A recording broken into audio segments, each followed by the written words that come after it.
Welcome to Nailed It, a podcast featuring business tips from industry leaders, presented by Clever Punch. Here's your host, Jade. All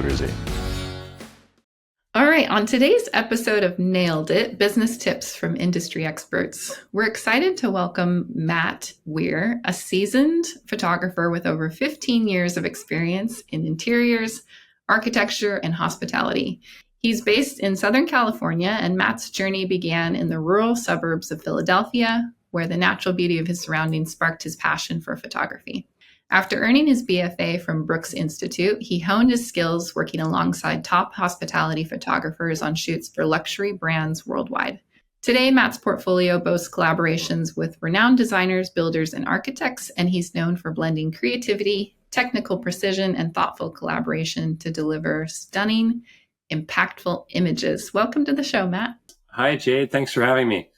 Today, we are going to be discussing the art of architectural photography, which of course a lot of our friends in these industries will be interested in learning. And we're going to talk about what goes into a successful shoot. So I'm really looking forward to hearing your insights. But first, I'd love to hear what you think makes architectural photography different from other shoots. Well, the most obvious one, obviously, is that you can't move your subject and it does not move. It doesn't talk back to you and you can't tell it anything. And those are both great things and challenging things. So obviously, if you're shooting portraits, there's an interaction that you're having with your subject, and shooting an architecture, an interior piece, you interact with it just in a completely different way. Interesting. How would you say you interact with it?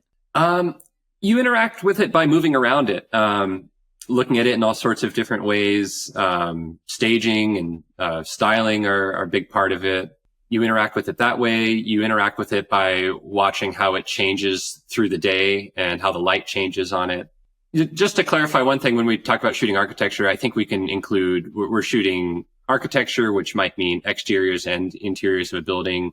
We could just be shooting interiors for a designer, and that can include things like a wide photo of a room or a close-up detail vignette, or like a little moment of chair with a throw on it or something like that. So all of these kind of fall into the realm of what I consider architecture and interiors. But yeah, they're different that way. The subject doesn't move; it doesn't change unless you restyle it or do something intentionally with it. Yeah. I'm glad that you mentioned the different styles or what you could be capturing, because for me, this falls into why you might be shooting architecture. It could be for an architect for their project. It could be an interior designer for their completed project. It could be for a general contractor for their project. It could be a real estate agent for a listing that they have. So all of those examples, I think, fall into our conversation today. So speaking of those clients that we have in mind, if they have the need for a photo shoot, they need to capture a project for any of those reasons to add to their portfolio or maybe for a listing, what are some ideas that you have that could help the shoot be more successful? What can the client do first before hiring you that can make the shoot more successful? The number one thing you can do to have a successful shoot is to have a plan in mind. And when I say that, the number one thing that comes to mind is a shot list. Know what you want to shoot. Know what are the most important features of your project. Know what you want to show off. Communicate that to your photographer so they know.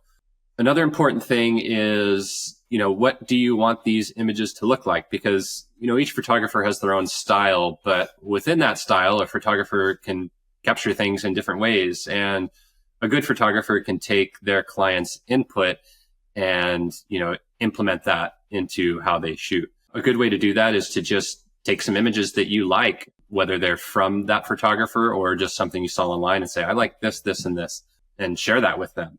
That can convey things like the overall look or tone of the photos, if you want them kind of brighter and lighter, or perhaps a bit darker and with more sharp, harsh contrast. And the best way to do that, I think, would be to go through your photographer's portfolio, find images that you really like that they took, and even more so, find images that perhaps kind of look like your project that you're looking to photograph, and share those and say, these are the ones that I really like. Let's make our images look like this.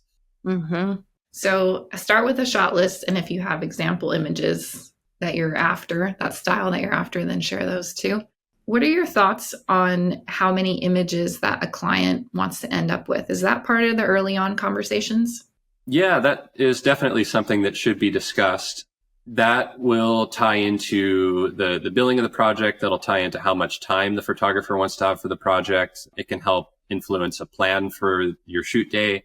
Yeah, that's a good thing to talk about. I don't like to get too hung up on a specific number. It's more of, I want to make sure we get 3 really good establishing hero photos of this space, and let's get some details alongside of that. That can help me kind of in my head, think, okay, well, we'll get, maybe 2 angles of this room and 1 of this one and, 2 of the other. And then, within those shots, there's, this little detail moment over here. And there's this other thing we wanted to capture. So yeah, that can just kind of help influence the pace of the day. And like I said, it also can go with billing, which I think we'll talk about in a little bit. But is there anything that you like the client to do to get the space ready? Yeah. So along with planning and having an idea of how many shots you want and what you want to shoot, props are really big, especially if you're shooting interiors.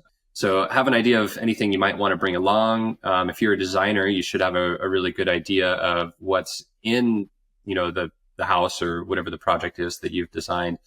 And you will more than likely say, oh yeah, there's this, coffee table book in this other room. It would be great in this shot.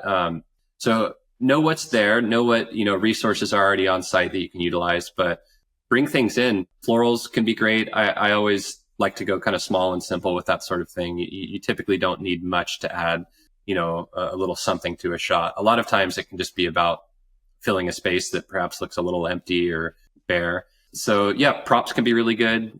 And then what about, just to help level expectations, what do you feel like clients should know when it comes to editing images? Because I'm sure you run into that where there's a missed expectation of what can be edited, photoshopped out of a photo versus what needs to be fixed there in the moment. Is there any way to kind of give a guideline on that? With retouching, I mean, almost anything can be accomplished these days, but obviously I always like to get things right in camera as best we can. Generally with our shooting architecture, retouching is a big part of the process. Even a really great top of the line camera can only capture so much detail between shadows and highlights, compared to what our eyes can see. And so lighting is a big part of that, but also is retouching is as well. So for a wide interior shot, something like that can take up to an hour per image to retouch. And I think that's more time than expected than, what someone might have in mind. It's painstaking sometimes, and it's part of the process. I don't love sitting at a computer all day, but I do really love the process of retouching. It's kind of like painting in a way, taking these source images that you have and then creating the final result. So yeah, it's complicated. It can involve compositing several different images into one final shot. Most architecture and interior photographers will shoot on a tripod. They'll take a series of images, perhaps with and without lighting, to create one final result. And the process of putting those all together is, like I said, fun and time consuming. So if you have a big shoot where you have 20 wide interior shots that you're looking to put together, sometimes the retouching is as big of a part of the process as the photography. It's good to remember. I think you're right that most people underestimate the work involved after to get an image like they have in mind. What are your thoughts on ideal time of day? In my experience, a lot of clients have got maybe a little bit hung up on they're disappointed if it's foggy, or they're disappointed if it's sunny, or they're really obsessed with golden hour. But what are your thoughts when it comes to planning time of day or weather around a shoot? As far as the weather goes, it's all good to me. If you're good at what you do, you should be able to take any sort of weather situation and make it work for you. Now, that's not to say that, you can't get rained out if you're looking to shoot, a wide, architectural exterior or something like that. But oftentimes bad weather can result in some very interesting and unique photos, especially if you're talking about exteriors. As for interiors, I really like shooting interiors with foggy, cloudy weather. We get the marine layer all the time here, and it's great. You get really nice soft light inside. If you needed to add a little bit of light coming through a window or something like that, you can with light. A photographer's job is to, not just make use of the light that's there, but add or subtract light to make the final results. So especially, we live in Santa Barbara, and I've resigned myself to not complaining about the weather. I don't think we get to do that here. So, yeah. No, you just take it as it comes, or at least that's my philosophy on it. And if you get into a situation where you really did want some different weather, or you really wanted a specific result with a sunny day, if it looks like that's not going to happen ahead of time, you can talk to your photographer and try and rebook or figure something out. I try to be flexible with that sort of thing. But my vote is to usually go for it. I don't like to scrub because it looks like it's going to be foggy or anything like that. Yeah, I agree. I feel like the other aspects, like planning, being able to access the site and have the props and the styling and somebody there to help and, moving things around, those parts are a lot more vital to work with and get right than the weather. I'm curious, when it comes to shooting a home or a commercial space, what's the trickiest elements of a project? Because what comes to mind for me is fireplaces, but are there other ones that you can think of that are just so hard to get right? From a technical aspect, sometimes it can be challenging if you have a really wide space, or perhaps, open floor plan homes are, pretty popular right now. And it can be difficult to show the kitchen that goes into the living room, that goes into the entryway all in one shot. A photo is two-dimensional, and to show the breadth of that and all the detail that goes along with it, there's a way to do it, but it's always a challenge. Windows can be challenging just from a technical standpoint, but yeah, I would say the one thing that kind of gets me every once in a while is if you have a really wide space, I often find myself backing up and okay, let's include all of this and see. You get to a certain point backing up and going wide where it's well, I think we're seeing too much here, or, if we lost the sense of what we're trying to show by showing too much all at once. That can be challenging. Yeah, I'd say that's one. Do you shoot video as well? I shoot a little bit of video. I am not a full-on video production studio. That's such its own world in terms of equipment and editing. I can do some basic stuff and make it look really good. I don't edit video. That's a whole other realm. But most photographies these days, not only do their cameras have the capabilities, but I think most people have some knowledge and perhaps some equipment or access to equipment that can help them shoot video. And do you shoot drone footage as well? Yeah, I do shoot drone footage, or stills from the drone. It's a great tool, and I just view it as that. It's another tool in the camera bag. I often like to shoot from a ladder more than the drone when I can, because I can use my main camera. And even though the technology on the drones has gotten really good and the cameras are decent, if I can just get up on a ladder and strap it to the ladder and shoot from that with that camera, I'll do that any day over the drone. But there's, you can't get a 200-foot tall ladder very easily. So yeah, the drone's a great tool, and I like. Is it because on a ladder you just feel like the quality is so much better?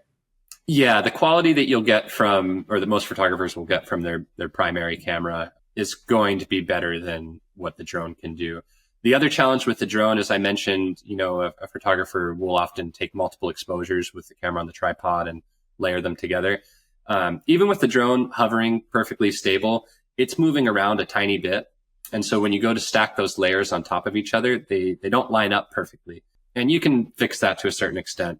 Yeah, it is a lot to do with image quality and also lens selection. I mean, the drone I have now has a couple of different lenses built into it, which is nice, but it's just not the same versatility or quality that, a professional regular camera will give you. What are your thoughts on when a client wants to book a photographer and a videographer on the same day? Do you think that's a good way to do it? It's strategic, or is it too complicated?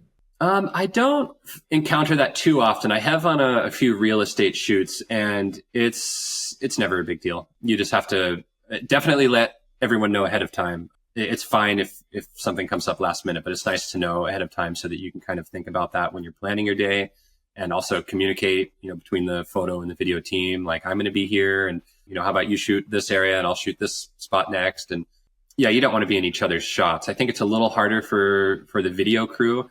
They can't easily just retouch someone out or just wait for them to move and click that one last frame they need. So, yeah, like everything, communication is key in that regard. It's not a deal breaker by any means. It's fine to do, and just let everyone know ahead of time. Yeah, for sure. What kind of equipment do you work with, or what do you like to bring on your shoots? I bring it all on all my shoots.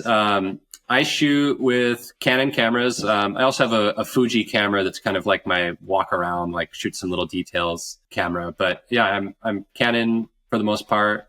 And aside from that, it's all lighting. So I have a couple of different battery powered strobes that I use because they're real easy to walk around with, not dealing with cables. And then I have some more powerful strobes that plug into the wall and are really useful in certain situations.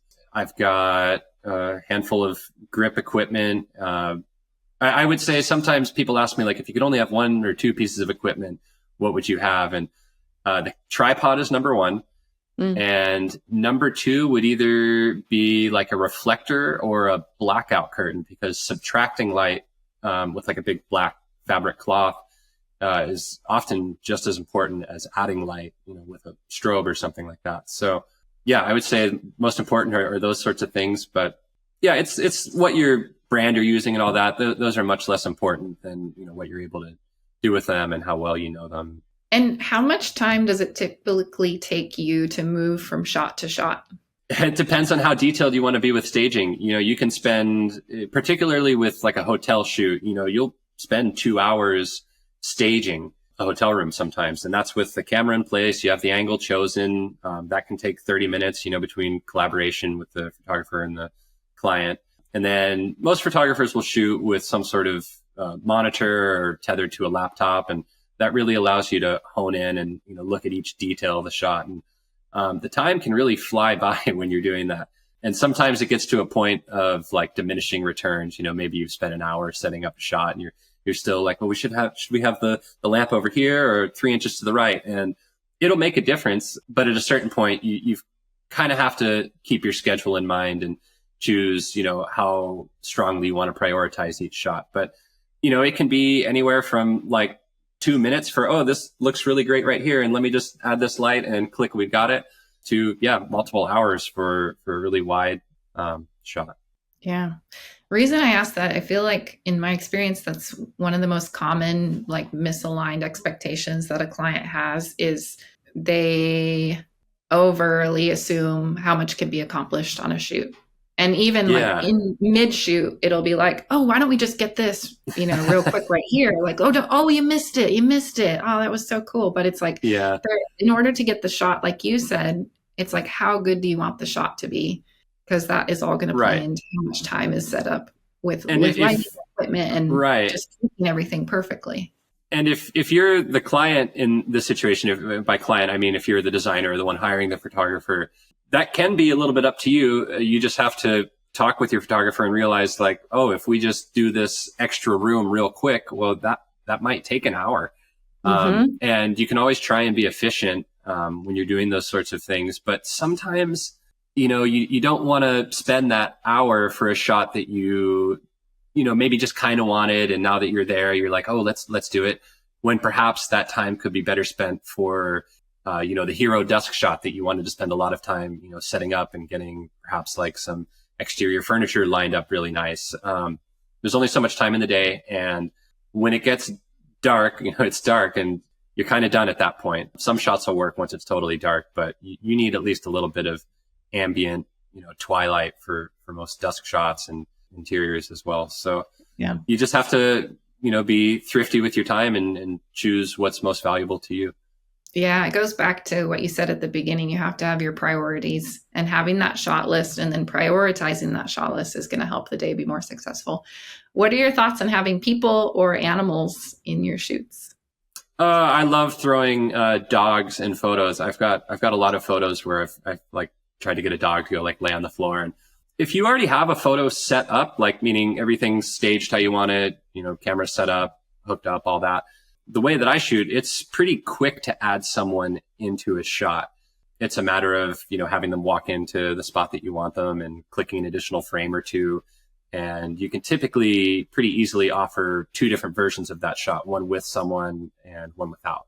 So I'm all for it when it works. I don't like to force it. Sometimes you can get into a situation where it's like, oh, let's add someone here. And next thing you know, you've spent 30 minutes and it's like, well, actually, maybe the shot was better without them. Yeah.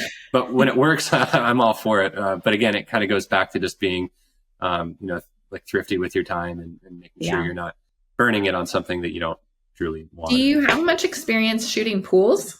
Yeah, I've photographed a lot of pools. Like you mentioned, I assisted a hotel photographer for a long time, and I have a couple of hotel clients of my own now. And yeah, I love shooting pools. It kind of plays into, shooting architecture. You're not just shooting the subject, but you're shooting everything around it too. So if there's a pool next to a nice house, and that's part of what my client wants to capture, love to shoot a pool. One little trick I'll reveal is oftentimes if you've got your shot set up and you're kind of looking at it, if the pool water is completely still, try putting your hand in the pool and like stirring it up a little bit, and then watch as the waves like ripple around and make a little bit of texture on the water. Sometimes that can give you a look that you might prefer over just the completely glassy still water, especially at dusk. Oh yeah, there we go. Yeah, I stirred the water for that one. I'm looking at Matt's portfolio while we're chatting. Yeah, I'm looking at that shot now. I'm seeing these little tricks here, these ripples in the pool. That's very cool. That was photographed in Montecito for Lynch construction. And a little bit of ripple in the pool there adds just a little bit of interest Nice. compared to the water being completely glassy. And the other fun thing that'll happen is if you're shooting a twilight shot with a pool, the reflections will be totally different with a little bit of like motion in the water versus completely still. Sometimes the still water's better. Sometimes a little texture's better, especially if your shutter speed is slow and that ripple kind of blurs. Yeah, love shooting pools. Why not? That's cool. Do you ever shoot a project knowing that it's going to be used for editorial? Yeah, that definitely happens. And we keep coming back. How does that affect the shoot? We keep coming back to the talk of like, know what you want when you start a shoot. And this is an example. Like if you knew that photos were going to be used for a particular editorial feature, yeah, I would take into account what that publication is, what sort of style of images they like to publish. I think sometimes with editorial, that's where you can, or at least for me, I'll try to shoot a little more variety and perhaps get a little less meticulous with the staging and the lighting. I think a lot of times magazines like to have options. Obviously, it depends on the publication. If you were shooting for like a really high-end magazine like Architectural Digest or something, they might have very specific things that they want from the images or portions of the project that they want captured. But also just communicate if there's a particular publication you want to be featured in, send them some phone photos of the project first and ask their thoughts on what they'd like to feature. It all kind of comes back to the pre-production side of things. Yeah, that's a really good idea. I wanted to ask your thoughts on what's realistic when it comes to a budget. Obviously, there's a wide range, and that is part of the early conversation of understanding what the client's goals are. But how would you answer that? What is realistic when it comes to a budget for shooting a project for architectural photography? Yeah, there is a wide range, and there's a lot of factors that go into sort of dictating that. I would say just as a ballpark, most, I think, interior and architecture photographers are going to charge somewhere between $2,000 and $4,000 a day. And that hinges on how many images you want, how well established that photographer is, what the intended usage of the photos are. Is there anyone else who wants to use the images as well? So with usage, most of the time, I think photographers will grant their clients usage to the images for what they need. That's how I work myself. So if someone approaches me and they want photos for their website, they want photos to be able to print in an advertisement, that's included with what your photography fee. Now, where it gets a little more complicated is if a nationally published magazine wants to use them. That is a conversation you should have with your photographer and just, get an idea for what they'll charge based on the usage of the images. There's also consideration if say you're not a designer, say you're, a furniture maker or something like that, how broadly those images will be used, if they'll be shared with anyone. For example, I worked on a shoot for Open Door. They're the real estate tech company, and they needed images used internationally. They wanted no one else to have the ability to use them, so it was a rights buyout. The rate for that was quite a bit more than it would be for a local interior designer or someone like that. Another big kind of question on usage is if you're a designer and you want to be able to submit your photos to magazines for publication, talk to your photographer and let them know what magazines you want to push to. A lot of smaller magazines don't have budget for photography or typically won't expect to pay for the images. So you should talk to your photographer. They might have an additional rate they add into that if you want the images to be freely publishable by other magazines. Another thing to add on to this is, say you're a designer and you worked with an architect closely on a project. Typically, what you can do is let your photographer know that ahead of time, and what they may offer is a shared rate. So that may be where the overall fee for the shoot is increased, but you can share it with the architect, making it more affordable for everyone involved. And I really like when that happens because it's also more hands on deck for a shoot. It's more resources available. Perhaps with the added, party involved, there might be an extra budget to add a stylist or something like that. So yeah, there's no one size fits all answer to that question, but generally expect to pay, I would say somewhere around $2,000 or more to photograph a project. And how much you'll be able to capture in that day just depends on the photographer and how you want to work with and them. a half day is not, would you say a half day is not very realistic? You really need to be looking at a full day. Some photographers, I think, will do a half day. It depends on what you want to capture. I'll occasionally do half days, especially if it's someone I work with regularly and I really do know that it's just a quick thing they want to capture.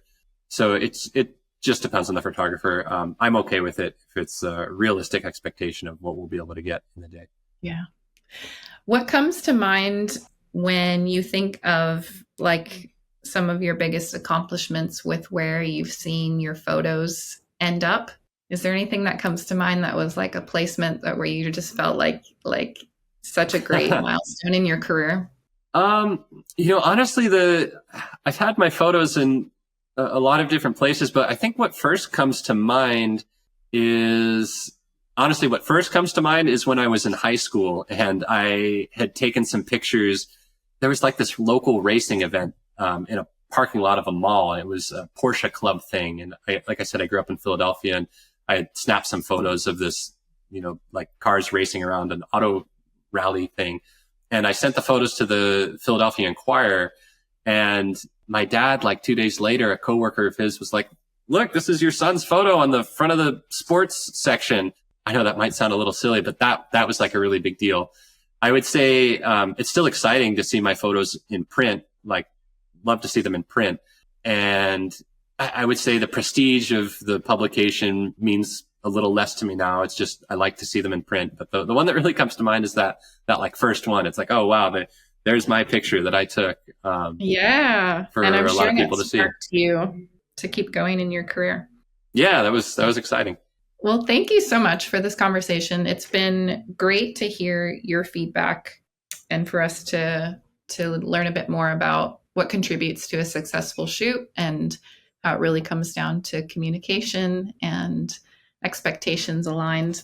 It's lovely to look at your work and just an amazing portfolio that you have with, Unander Construction, Lynch Construction, Ritz-Carlton, Kirkwood Collection, just a beautiful portfolio that really shows off your skill and how great it is to work with you. The work speaks for itself, but obviously in getting to know you a little bit better too, it's nice to hear a little more about your style and what it's like to work with you. So thanks so much for the conversation. Oh, well, thanks for having me, Jade. And thanks for all the kind comments on my work. She's referring to this printed magazine portfolio I just put together. And if anyone would like a copy, please reach out and I can mail you one. Perfect. We'll have your contact info in the show notes. So if anyone would like to get in touch with you to discuss working together or would like to see your portfolio, look in the show notes below.